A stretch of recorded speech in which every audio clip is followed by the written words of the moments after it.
Pemain keturunan harganya 2 kali lipat dari Mesut Yildiz tenang di Liga Turki. Pemain keturunan yang punya nilai pasar 2 kali lipat dari Mesut Yildiz merasa tak terburu-buru menentukan masa depannya dan memilih tenang serta fokus dengan kariernya di Liga Turki.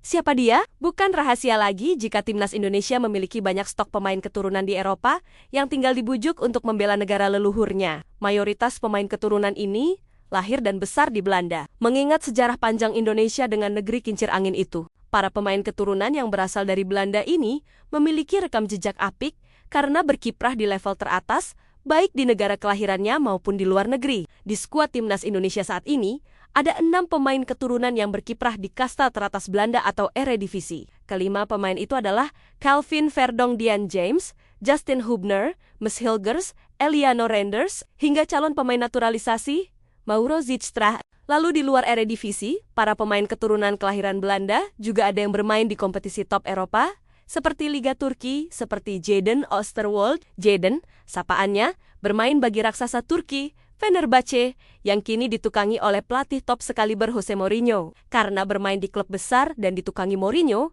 banyak pendukung timnas Indonesia yang berharap agar Jadon dinaturalisasi. Tapi Jadon Oosterwolde nampak memilih tenang dan tidak terburu-buru menentukan masa depannya seperti memilih negara yang akan dibelanya. Didekati Indonesia tapi mengharapkan Belanda, Jadon Oosterwolde dilabeli oleh para pendukung timnas Indonesia sebagai pemain keturunan grade A karena rekam jejaknya di sepak bola Eropa.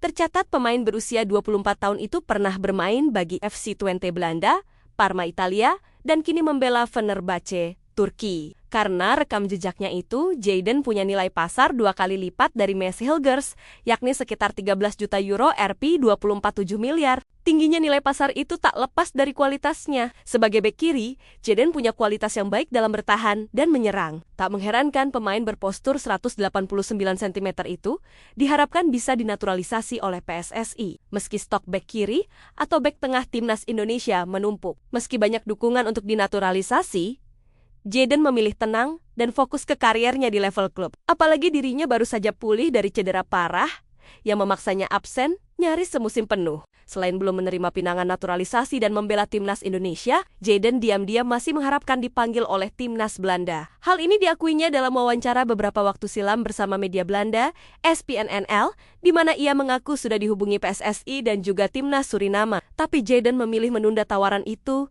karena dirinya merasa yakin bisa dipanggil. Timnas Belanda yang kini ditukangi Ronald Koeman, mereka Indonesia meminta saya bergabung. Tim nasional Suriname juga meminta saya bergabung. Tapi saya menunda itu. Ucap Jadon. Saya tidak pernah mengatakan tidak.